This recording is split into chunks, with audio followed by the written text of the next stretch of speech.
Stacy LeBaron, and this is another edition of Chelsea Hubcats.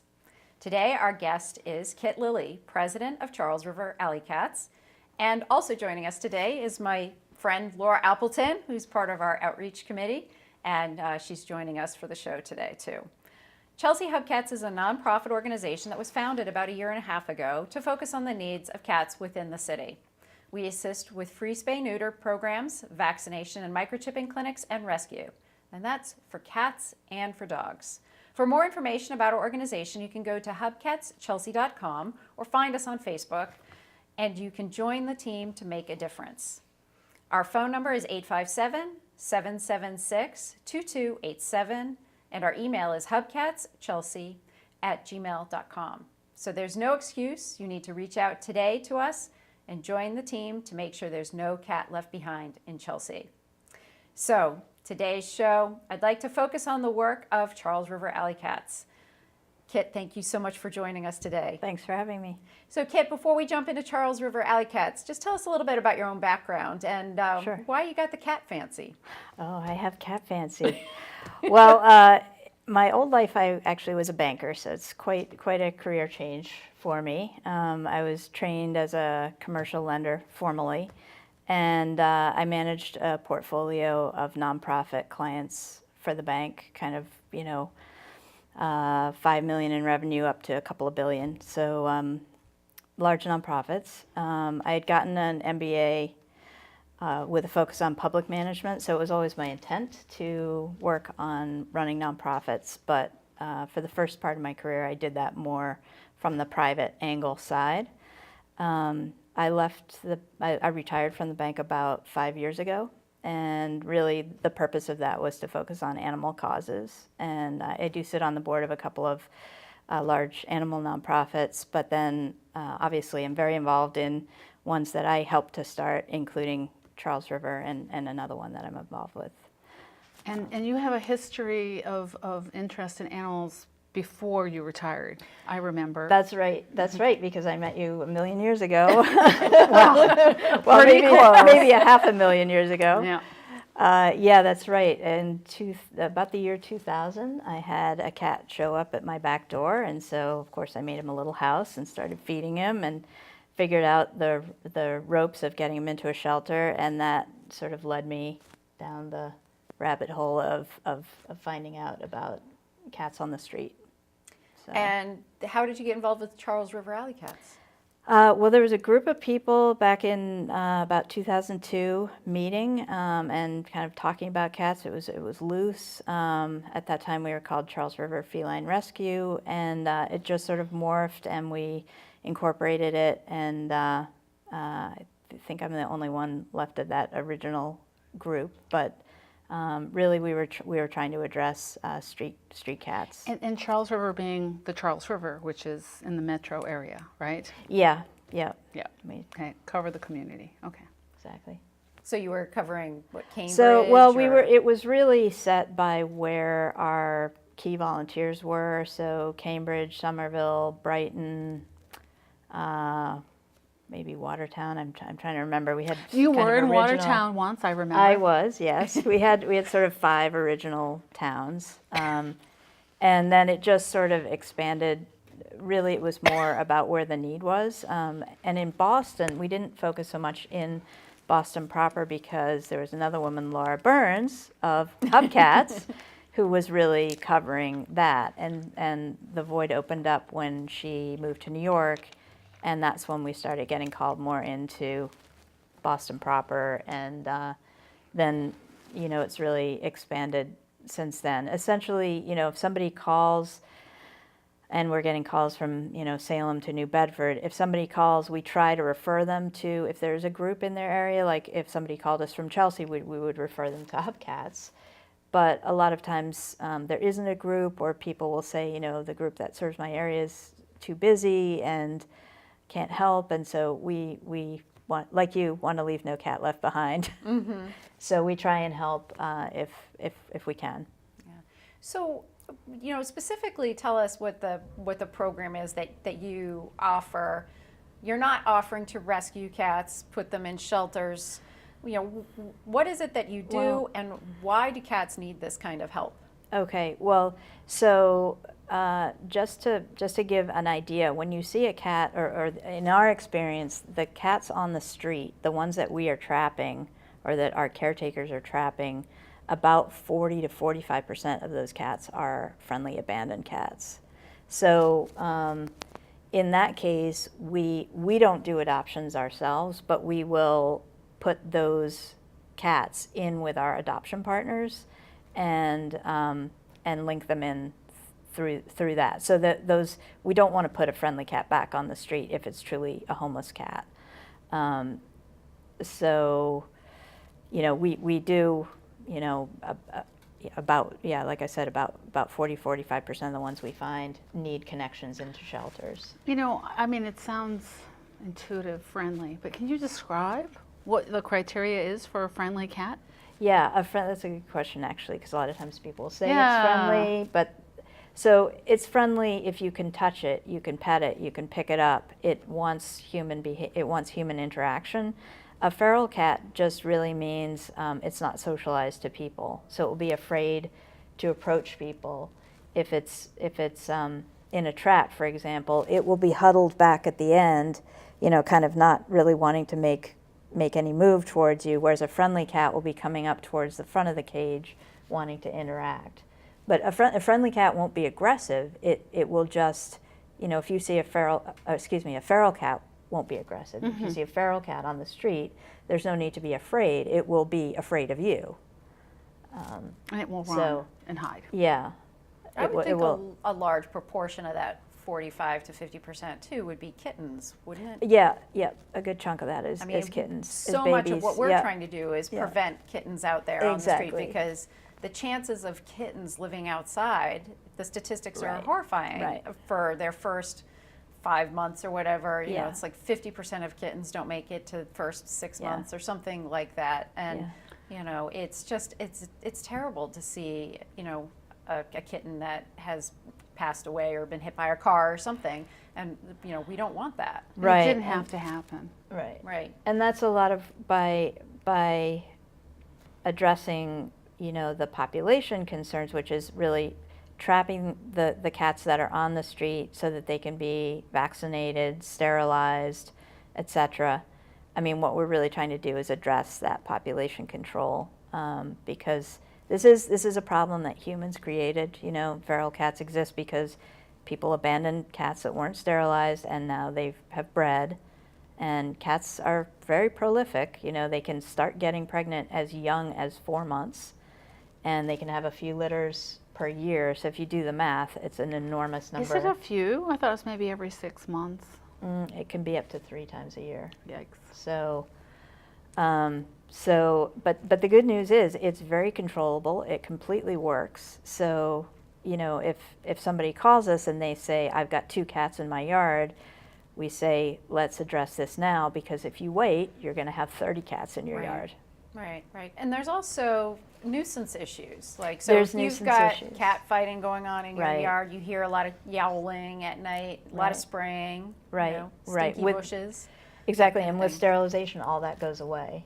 There's no more spraying, no more fighting, no more, because they're not having to look for food and hunt, try and get a mate. That all goes away. So the cats, it becomes a much more docile environment, and it's good for everybody. It's good. Whether you're a cat lover or a cat hater, it works for both, because if you're a cat hater, there's going to be less cats, and there's going to be less evidence of cats, less nuisance from cats. And if you're a cat lover, you can feel good that the cats are being taken care of, they're not reproducing, they're not suffering. So it really kind of is a win-win for everybody. Do you have recommended sort of feeding protocols or guidelines that people should use? Yeah, generally, and I'll just use myself as an example. When I was caring for a feral cat outside for probably 15 years, well, he was very spoiled. He probably got 3 hot meals a day, but an ordinary person would feed in the morning and kind of at dusk. And the best practice really is to feed and then take the food away at night, because you don't want to be attracting other critters. But the cats are very smart. They'll figure out she comes at 7:30 every morning, and they will be Waiting. tapping their little cat toes, waiting for breakfast. So it's once they're on a schedule, they're pretty predictable. Interesting. And water always, because people a lot of times forget that, and feral cats do get, a lot of the ones sometimes will find dehydrated. So as we're approaching wintertime, are there certain things that we need to be aware of in the wintertime? Well, if you are caring for cats outside, they should definitely have a shelter. And you can contact us or other groups about getting a shelter.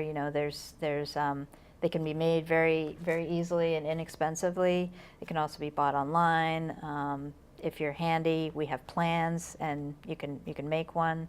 But yeah, with food and an insulated shelter, like I said, my guy lived outside for years and years, 15 years.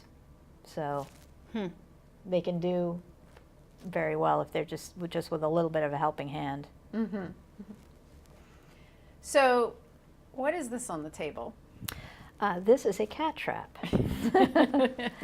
And this is what we use to trap cats. So, and you don't do it one by one. So if you have however many cats, let's say you have 3 cats in your yard, we would have 3 traps.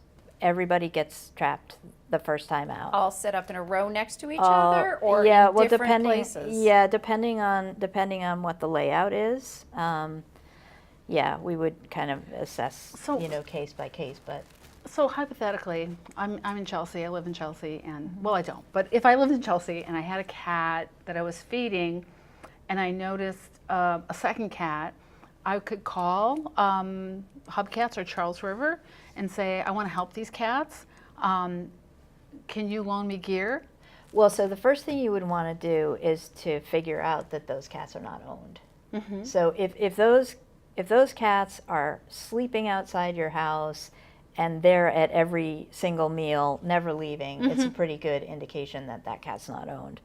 But you do want to make sure you're not taking somebody's pet, especially if the cat's friendly. So actually we sometimes use this flyer, which is like, are you feeding homeless cats? It's basically what we want to do is to have people call you who might know who these cats are or identify themselves as, would you like another look?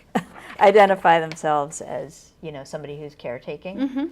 Because sometimes, cats are smart and they're opportunistic. So they may be hitting your house, they may go to Stacy's house, they may have a route. Right. So that's why it's so important, again, to work with the caretaker. Is we as a group that doesn't live in that neighborhood can't go in and just randomly start trapping cats. We need the on-the-ground intelligence. So that's where, you as the caretaker really become the key person, because you know what cats belong where, who's so owned. If I noticed a cat, outside and I'd been feeding it and it's been sleeping outside, and I had some concerns about its welfare, and I'm not too sure about its health condition, I might want to take it to a veterinarian. But of course, I don't have the gear. Right. So, I mean, does your organization loan gear? Yeah, absolutely. We loan. Actually, I just got a text right before here that I lent a trap and a divider, which we use to help keep the cat clean and fed in the trap. I met with a guy this morning and taught him how to use the trap, and he set the trap, and he just texted me right before and said, I've got the cat. I said, great, bring him to your house. He's going to go to the vet tomorrow. So we have a network of vets that will work with us at rescue rates.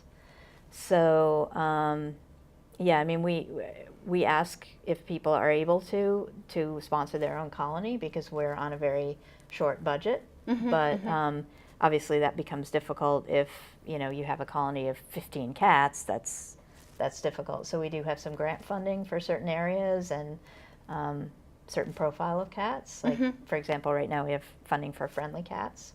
So you have funding for friendly cats? Yeah. Okay. We have a grant from the Mass Animal Coalition to help friendly cats, and here's my pitch. They make the spay-neuter license plates, which funds a grant pool. So if you don't have the I'm Animal Friendly license plate, definitely go online to Mass Animal Coalition and check those out because they're awesome. Yep, they're great plates. Yep. Petplate.org.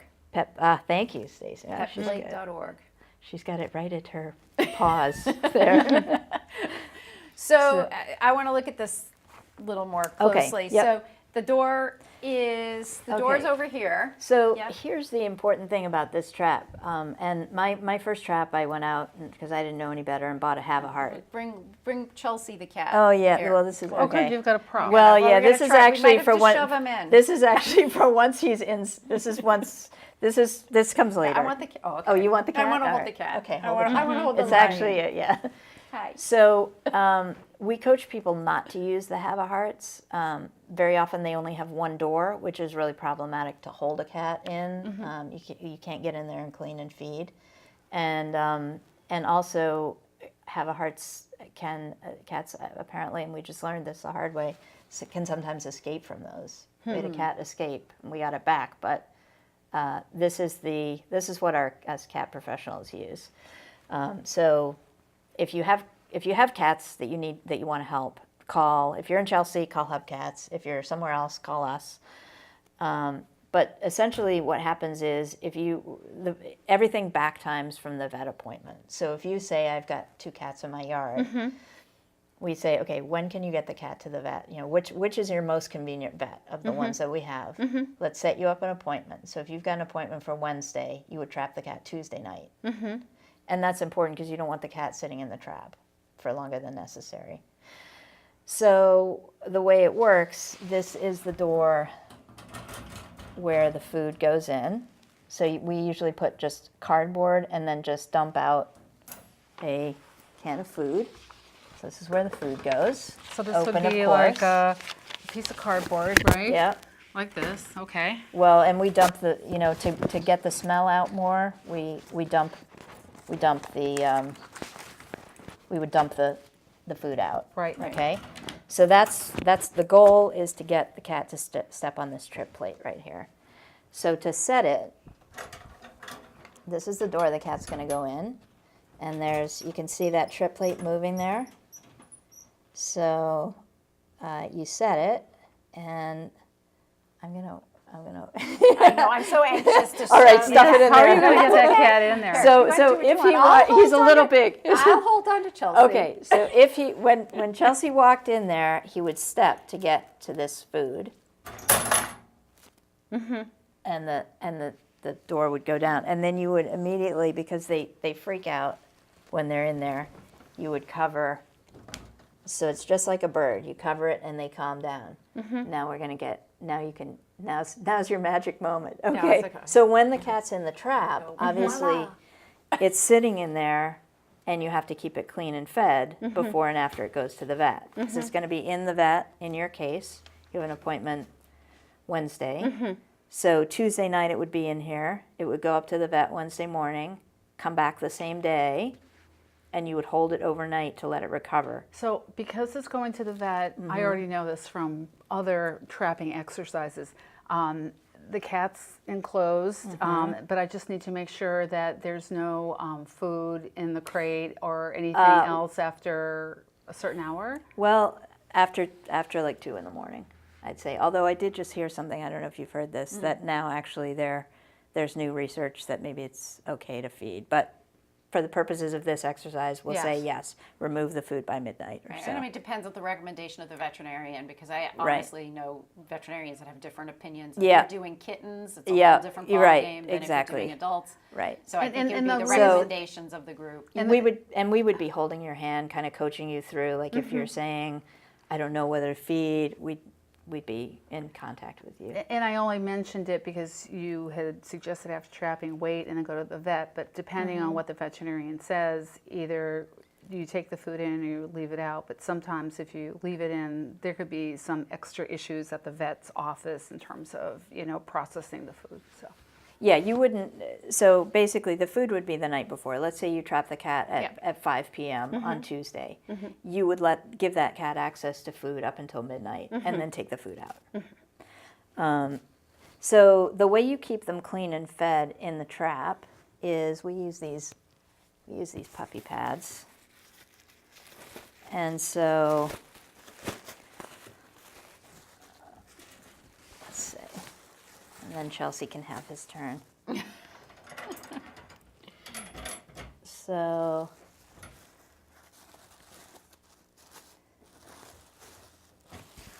You just slip a little pee pad in yeah, there. a little pee pad. Keep them tucked in overnight. Yep, and then so that there'll be a pee pad on one we here put 'em and in? one on that side. Yeah. So when the cat's inside, Ooh, Chelsea needs to go on a diet. There we go. and Get your tail in. Laura, I normally have a trap divider. It's like a fork thing. Right, but I was wondering about that. my partner in crime has the fork, and she got a flat tire on in Foxborough, so we're gonna use a virtual fork. There are So there are these things that are called It's called a trap forks. divider. It's- Yeah. so So that when the cat's in there, let's say the cat's on this side. To clean this side, what you're going to do is expose this. Now this is the scary open side, and this is the safe cave-like side. right, so the cat's going to always want Cat's to be in going this to be corner. cat's going to be in the safe cave-like side. Mm-hmm. I'd put the trap divider down here, and it's like a metal thing that It's like a fork, it's right? like a fork. big Yeah. fork, So basically, the cat cannot get out from that. So once that's holding the cat back there, you can open this, change the pads, put food and water in, etc., and the cat can't get out. And then you just repeat for the other side. So the cat would, when this is the scary side now, the cat would move to this side, and you could clean this way. So normally the cats are held after surgery 24 to 48 hours. Depending on if they're a boy Depending or girl. on boy or girl, yeah, generally, and just how they're. Sometimes the females, you know, are if they're doing well, and they're not, because it's stressful for them to be in the trap. So, but generally, yeah, generally as a general rule, males are 24 hours and females are 48. Now, after you release them, I assume you just sort of bring them back in the yard and Exactly you the just same say, place. Be free. Yeah, exactly the same place where you trap them, and you just open this and. Do you worry if you don't see them for a few days later? 'Cause sometimes some of the sometimes cats get that a little does- irritated about this whole process. Yeah, sometimes that happens, but they almost always come back, and usually they have pretty short memories. So usually it doesn't even happen where they go missing a few days. It's usually they're right back. Especially if you're feeding the good food, Right.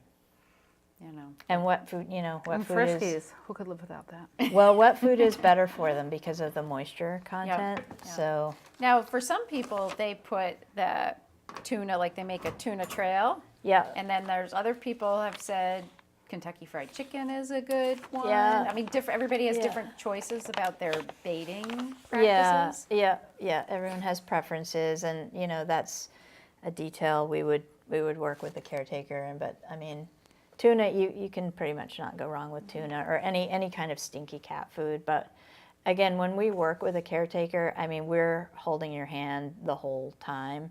So we're teaching you how to do everything, and then literally, kind of as you're trapping your cats, people would call me like, "I got the first one," Yeah, they get the and trapper's then high. yeah. Yeah.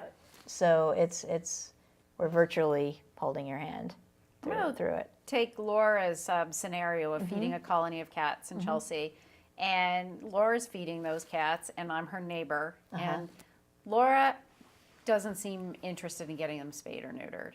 But I'm her neighbor, and I'm fine with her feeding the cats, but the cats are, peeing all around on my porch, and they're fighting and stuff, and I'd like to get them spayed or neutered. How do you work with neighbor situations? Yeah, I mean, the people are always the most difficult part. I mean, in that case, I think you obviously want to have good relationships with your neighbors. Really, it's just a case of communication. And, usually people, when you get down to the root goal, people have the same goal in general, that, nobody is going to want 50 cats in their neighborhood. So how do you prevent that? And how do you prevent the fighting and so forth? I mean,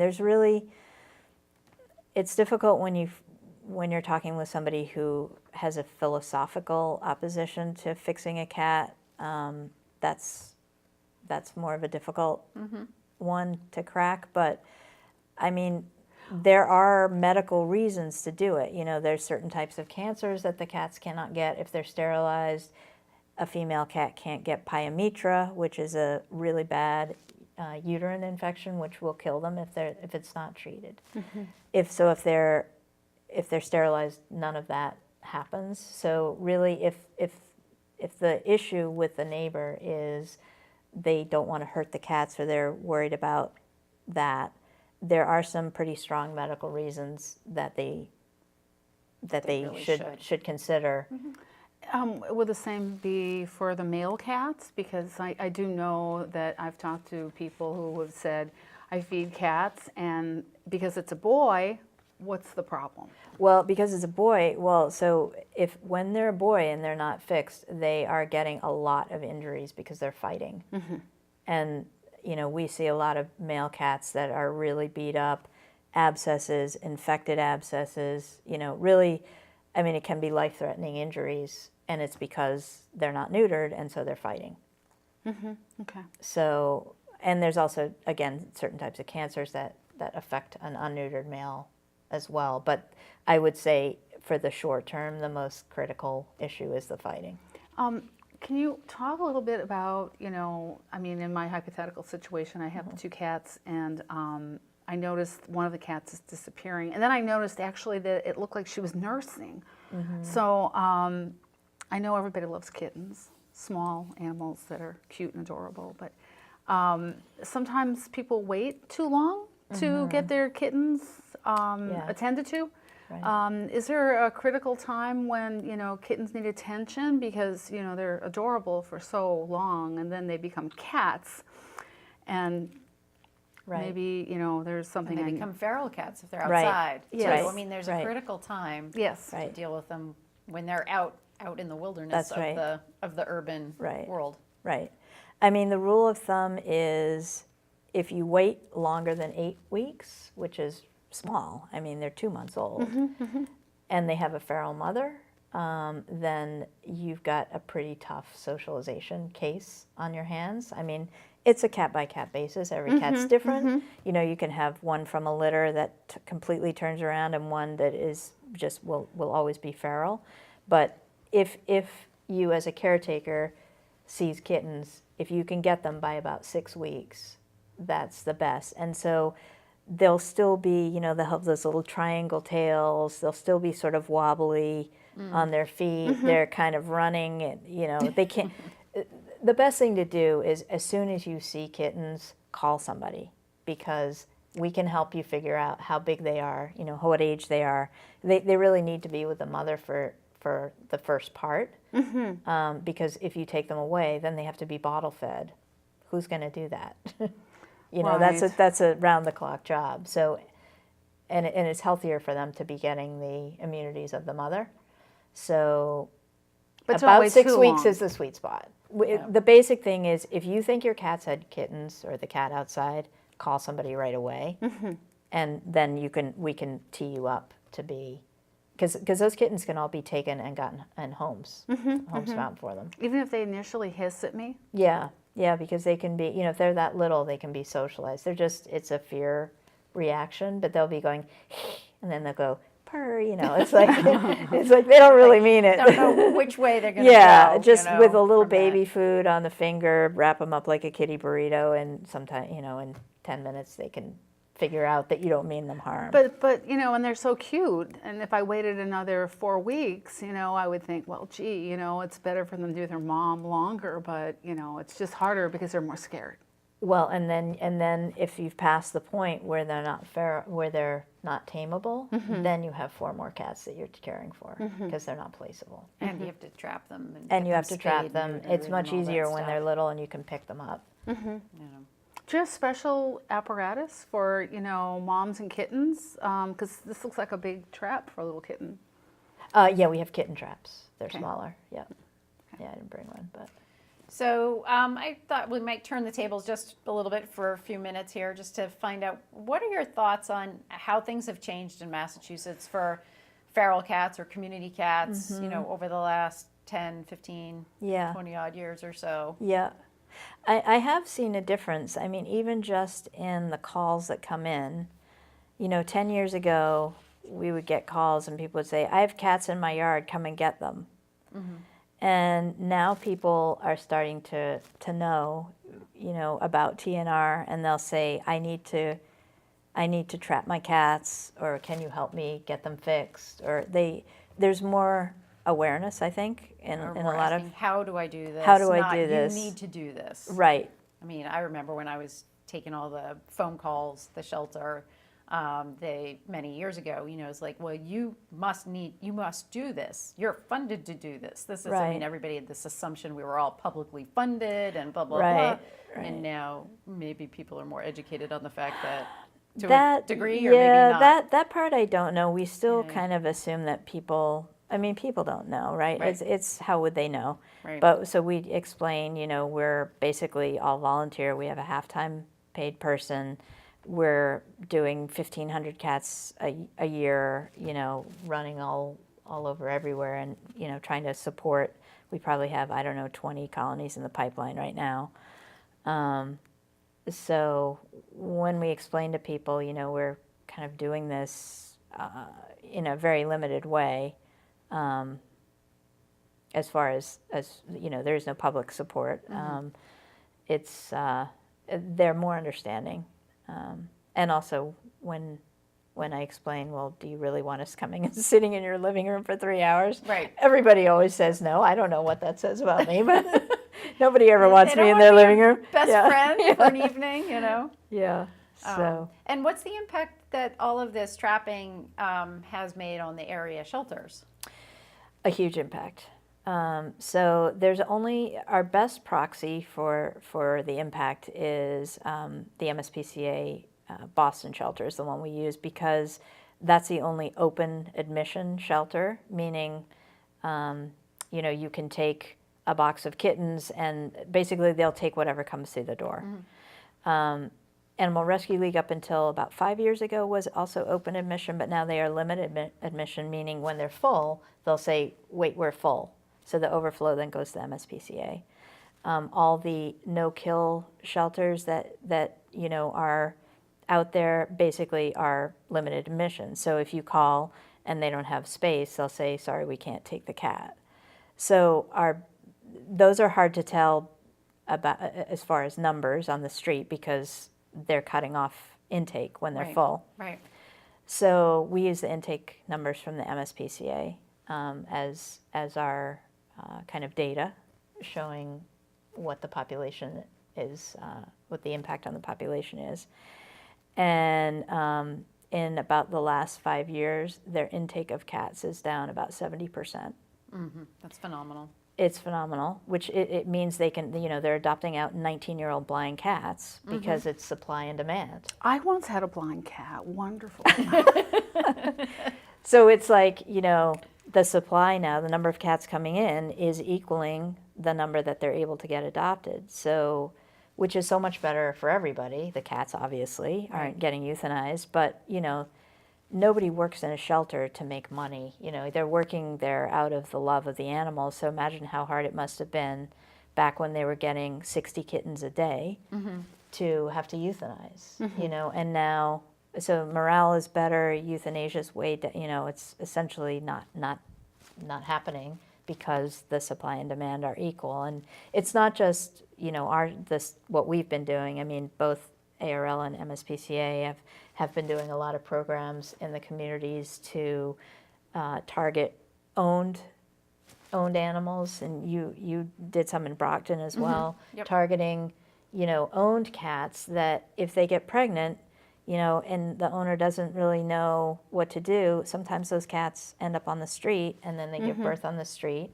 So it's really a two-pronged effort. It's, addressing sort of the feral population or the free roaming population, but it's addressing the owned cats, because The nearly abandoned. nearly I abandoned. mean, Yeah, I they're talk right. about Adam and Eve all the time and I Right. want them to be spayed and neutered. If they're going to be abandoned, they're going to be spayed and neutered before they get abandoned. Ideally, I don't want them to be abandoned, but if Right. that's the case, they need to be sterilized before they hit the streets. Yeah, So it's it sort is- of that almost not fully owned. Right, and as we know, I mean, it is illegal to abandon an animal. So the abandonment shouldn't be happening. you can always bring a cat to, if it's not a ARL or one of the other small shelters, you can definitely bring them to the MSPCA and surrender them if you need to. It's better than putting them on the street. Right. You do, I think, sometimes, though, I think that there's some sort of social worries and barriers. If I go to this big shelter, people will feel like their cat has a better chance on the streets than they do at the shelter, which is not the case now. Not the case now. But yet it's something that I think people still have potentially stuck in their mind. And so, we're here to also say that, if you need help, that's a safety net. Right. If you need help, it it's is a safety net. It's not a death sentence. Right, absolutely. And it's also, if you think you're going to need to surrender your cat, don't do it in the summer in the height of kitten season. Much better in the winter when all the shelters are looking for cats at this point.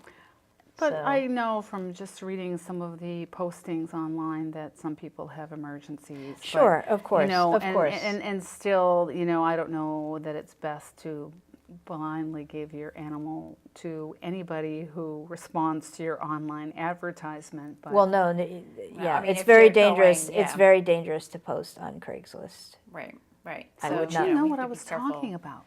Gee. Well, any of those online forums, and even with any shelter that you surrender a cat to, follow-up is still key, or lines of communication is really important, for anybody. We understand times can be tough.